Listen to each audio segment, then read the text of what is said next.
আজকাল খবরে পাতা খুললে পরকীয়া সংক্রান্ত নানা তথ্য আমাদের সামনে আসে। এটি এখন অতি পরিচিত একটি শব্দ। সঙ্গে থাকার পরেও অন্য কারোর প্রেমে পড়া অবশ্যই ভালো কিছু নয়। সমাজে এটিকে অন্যায় হিসাবে দেখা হয়। তারপরেও অনেকে আছেন যাদের জীবনসঙ্গী থাকার পরেও অন্য নারী পুরুষের প্রতি আকৃষ্ট হয়ে পড়েন।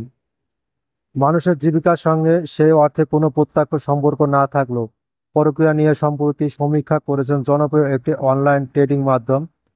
ওই সমীক্ষায় দেখে গেছে ঠিক কোন কোন পেশার সঙ্গে যুক্ত মানুষ পরকীয়ায় জড়িয়ে পড়েন। এতে অবাক করা কিছু তথ্য সামনে এসেছে। এ ব্যাপারে শীর্ষে রয়েছেন চিকিৎসক ও নার্সরা। সমীক্ষা থেকে পাওয়া তথ্য অনুযায়ী ডাক্তার ও নার্স একসঙ্গে অনেকক্ষণ কাজ করেন।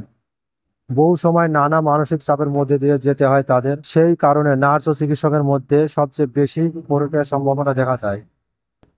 দ্বিতীয় যে পেশার মানুষ সর্বাধিক পরকীয়ায় আগ্রহ দেখিয়েছেন সেটি হলো শিক্ষাক্ষেত্রে। পরকীয়ায় লিপ্ত নারীদের 12% ও পুরুষদের 4%ই অধ্যাপক। এক্ষেত্রে দেখা গেছে একসঙ্গে বেশিক্ষণ অফিসে থাকা ও মানসিক চাপ এই ধরনের প্রেমে এগিয়ে দেয় মানুষকে। উদ্যোক্তা ও অর্থনীতিবিদরা রয়েছেন তালিকার তৃতীয় স্থানে।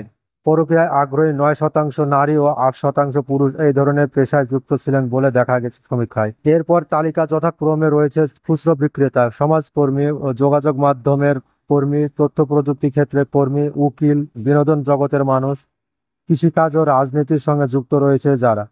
পুরুষের মধ্যে সর্বাধিক 29%ই কোনো না কোনো ভাবে ব্যবসার সঙ্গে যুক্ত বলে জানা গেছে। তবে বলা বাহুল্য এই ধরনের সমীক্ষাকে কখনো সামাজিক সত্যের সামগ্রিক প্রতিফলন বলে ধরা যায় না। কাজে এই ধরনের সমীক্ষা হালকাভাবে নেওয়াই ভালো।